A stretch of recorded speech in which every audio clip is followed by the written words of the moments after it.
పెట్టినటువంటి counter of debate వేసిన తర్వాత మాలో న్యాయం ఉన్నదని చెప్పి ఇవాళ సుప్రీంకోర్టు న్యాయమూర్తి గారు బెయిల్ గ్రాంట్ చేసిండు.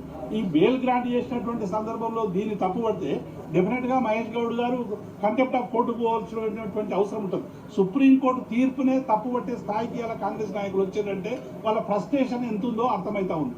ఎందుకంటే ఇలా కాంగ్రెస్ పార్టీ అనుసరిస్తున్నటువంటి దుర్నీతి వలన ప్రజలందరూ కూడా రోడ్ల మీదకి వస్తూ ఉన్నారు. రుణమాఫీ కానీ, హైడ్రా కానీ రకరకాల కారణాలు చెప్పి ఇలా ప్రజల్ని వేధించేటువంటి పరిస్థితి తెస్తున్నటువంటి పార్టీకి సరైనటువంటి జవాబు చెప్పే విధంగా ఇవాళ బీఆర్ఎస్ పార్టీ రాజకీయ రణక్షేత్రంలో ఉంది.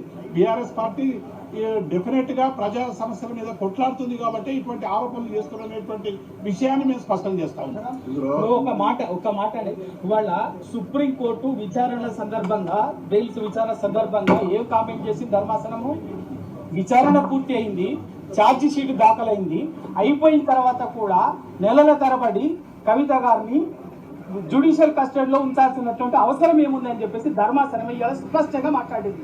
కాంగ్రెస్ నాయకులకు బుద్ధి జ్ఞానం ఉంటే, విజ్ఞత ఉంటే ఆ కామెంట్లు చేసే ముందు ధర్మాసనం ఏం చెప్పిందో అక్కడ అర్థం చేసుకోవాలి. అంటే ధర్మాసనమే, కోర్టే ఆ విధంగా మాట్లాడిందంటే ఎంత రాజకీయ కక్షతోటో కుట్రపూరితంగానో ఆ కేసు పట్ల వ్యవహరించున్నది వాళ్ళు అర్థం చేసుకోవాలి. ఇప్పటికైనా మీరు విజ్ఞతతోటి ఆలోచించుకొని మీరు కామెంట్ చేసే ముందు మాట్లాడాలి.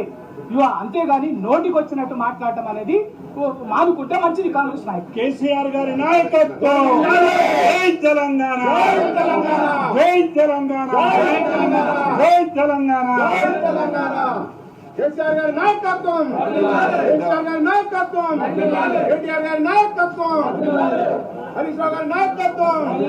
జై తెలంగాణ, జై తెలంగాణ.